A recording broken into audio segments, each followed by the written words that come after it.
Ficou na China. As reservas também do dólar, o emitindo moeda do jeito que está fazendo, está desvalorizando as reservas dos países para tentar incentivar a exportação americana. Aí o que acontece? Os países que estão quase com déficit, né? Começam a não querer mais comprar dos Estados Unidos porque falta dinheiro para comprar aquele ciclo que não tem mais tamanho. Né? Numa economia bem mais aberta, bem mais globalizada do que na época em que essa teoria foi desenvolvida, esses fenômenos acho que ainda são mais agravados. E com a mobilidade de capitais que tem hoje em dia, que não tinha naquela época, a coisa pior ainda. Quer dizer, esse estreitamento e alargamento da base do Triângulo de Hayek, acho que ele acontece bem mais depressa do que se poderia supor. Mas seria interessante um livro que mostrasse esses efeitos novos. Por exemplo, quais os efeitos do aumento da dívida soberana sobre a estrutura de produção? A gente ali falou alguma coisa, né? Quando o governo aumenta os gastos, você tem o mesmo efeito. Mas fazer uma coisa mais estudada.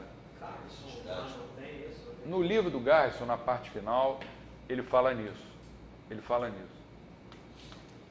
Mas nesse PowerPoint eu não me lembro. Não me lembro o que ele faz. Outra dúvida que eu tenho é com relação, não tem nada a ver com o assunto que a gente está discutindo. Com relação, por exemplo, pagamento de salários. O governo decreta aumento de salário, aquela coisa de aumento de salário, vamos aumentar o salário, aquela coisa toda. Eu penso que não é o governo que tem que decidir salário. Quem tem que decidir salário são as empresas. Elas que estão pagando salário aos empregados, aos funcionários dela. Então ela sabe quem vai pagar, quanto que ela vai poder pagar ou não.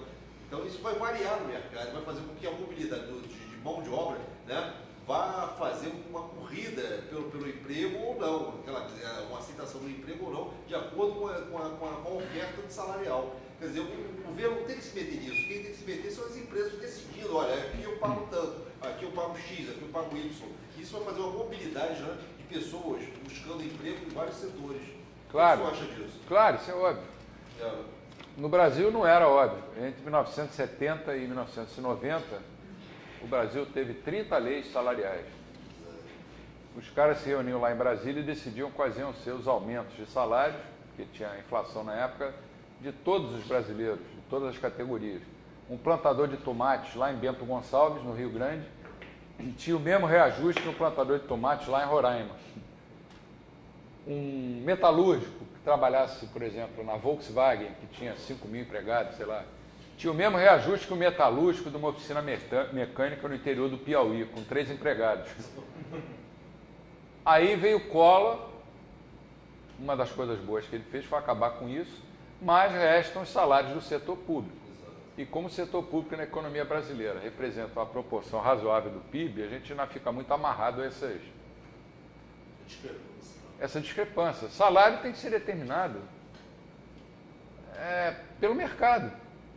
Por que um professor de uma universidade pública, eu não posso dar o exemplo da UERJ, porque a UERJ é a única aqui do estado, né? Mas de uma universidade federal, por exemplo, do Rio de Janeiro, tem que ganhar o mesmo que de uma universidade federal, sei lá, de Pernambuco ou de Santa Catarina. São realidades diferentes. Salário é um preço, o preço tem que ser determinado pelo mercado. Quando o governo se mete a determinar um preço, e ele pode fazer isso direto ou indiretamente, ele tem feito indiretamente. As empresas têm a produtividade, então ela vai fazer o aumento do salário ou não, de acordo com a produtividade que ela tem, que ela exerce. Né? E para defender os dois lados existem sindicatos, só que os sindicatos vêm sofrendo um desvio muito grande, tanto os patronais como os de empregados, têm se voltado muito mais para objetivos políticos do que para objetivos de defender as suas... Como é que se diz? A sua própria razão de existência. O sujeito entra para um sindicato, vira diretor, não pode ser demitido. Public choice explica isso. Não pode ser demitido, não precisa trabalhar o resto da vida. Fica lá no sindicato enrolando, fazendo política. E os sindicatos dos patrões a mesma coisa. Só ficam fazendo lobbies em Brasília para... Na hora de decidir os salários, eles inventam aquela palavra, aquela expressão mágica, mesa de negociações, Vamos sentar todos numa mesa e resolver tudo. Por que numa mesa? Não pode ser numa cadeira, num banco? Eu conheço uma associação aqui no Rio de Janeiro, a IPERJ, Associação das Indústrias do Estado do Rio de Janeiro, Qualificação do Estado do Rio de Janeiro. Tanto o sindicato patronal quanto de empregado, o presidente é o mesmo. É o mesmo, você vê. O cara é patrão e empregado ao mesmo tempo. Legal. Sou professor desse curso, eu vou fazer a prova também. De repente eu sou reprovado. Na minha questão. Que eu não sei direito como responder. Porque tem muitas incertezas. Você ia perguntar. Então, com relação à incerteza, pegando o que você falou na aula outro dia, do Lasch, da questão do subjetivismo dele e tal. E aí eu te fiz a pergunta se ele fala na impossibilidade de prever o futuro e tal, aí você vim com a dúvida de se então não poderia servir de análise do passado. Aí você falou que mesmo assim o subjetivismo nesse ponto também não vai conseguir prever o passado e tal, essas coisas todas. Aí fiquei com essa... concordei. Agora, eu queria perguntar então, mas de certa maneira, ainda assim, mesmo com esse ultra-subjetivismo todo, a economia não serviria pelo menos para mostrar a ineficiência do Estado, ou várias coisas que você contou até na aula de hoje que são inquestionáveis do ponto de vista da escola austríaca, mesmo com todo esse subjetivismo? Sim, com certeza. Toda a crítica. Então, mesmo assim, a economia serviria para isso, mesmo com o subjetivismo a esse ponto. Com certeza. Até o subjetivismo extremado também. Tem razão. Acho que não tem... Então, sem dúvida nenhuma. Mesmo ainda assim, ainda serviria para crítica ao Estado de eficiência, essas coisas. Só isso. Vai? Aquilo que o Fed, o Griffin, né, na grande moderação, lá falava toda hora, não, nós estamos num novo paradigma por causa do aumento da produtividade. Né? Como é que a produtividade impacta lá nessa história? Digamos que realmente haja uma mudança de paradigma de produtividade, que parece ter sido o caso durante a grande moderação, né? Pela introdução de novas tecnologias, como a internet, né? houve alguma mudança de produtividade, né? A China com o salário mais baixo. Como é que ela impacta? Ela tem um impacto mais ou menos parecido com uma mudança na capacidade de poupança? Como é que... Ela desloca, a gente vai ver na aula de amanhã no PowerPoint do Roger Garrison, ela desloca a fronteira de possibilidade de produção para cima. Você tem tem um deslocamento para cima da fronteira de possibilidade de produção que vai, por sua vez, provocar um deslocamento para cima do... Como é que faz o triângulo? É que eu estou ao contrário. O triângulo de Hayek vai se deslocar também para cima. Todo ele. Desde a... afeta mais consumo, mais... Ele era com mais capital disponível, tanto para poupar quanto para investir. Mas dificilmente você pode afirmar que vai ser um deslocamento paralelo, mas vai ocorrer todos os setores vão se deslocar para cima. No caso, mais... Dependendo do setor onde a inovação tecnológica acontecer. Outra. Quando você estava comentando agora, por exemplo, que a praxeologia ela vai explicar o mercado de órgãos humanos, o mercado de drogas, e que aqui não entram questões axiológicas.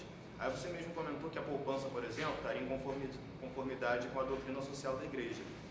E assim, uma coisa que eu acho que eu reparo é que, por exemplo, você pega Max Weber, ele vai estudar exatamente isso, como é que o comportamento das pessoas, como é que a orientação religiosa ou ideológica, seja lá o que for, como é que ela impacta nas decisões econômicas e, consequentemente, também em toda a estrutura econômica. Então, assim, por que hoje em dia é tão negligenciado, eu acho, esse estudo? O máximo que você vai ver vai ser, sei lá, coisa do tipo pai rico, pai pobre, ou alguma coisa assim, que vai tentar te explicar dicas para você ficar rico, ou algo assim. Então, por que é tão negligenciado o estudo do comportamento e da influência da cultura no desenvolvimento econômico? É uma falha dos economistas, eu acho que na medida em que eles foram se afastando das origens da ciência econômica, que era a filosofia moral.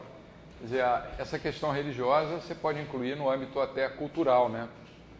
Fazendo só uma observação, o Tony Blair, não é nenhum exemplo para ninguém, mas assim, o Tony Blair, em alguma conferência, ele falou que você olhar a religião e ver a religião só como religião é um erro, porque religião é, de certa forma, uma síntese de história, de literatura, de psicologia, de filosofia, então, moral.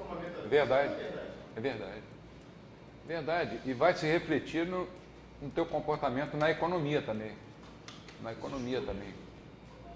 Se tem uma religião, uma seita qualquer que diz assim, eu sou uma planta, eu vou me integrar à natureza.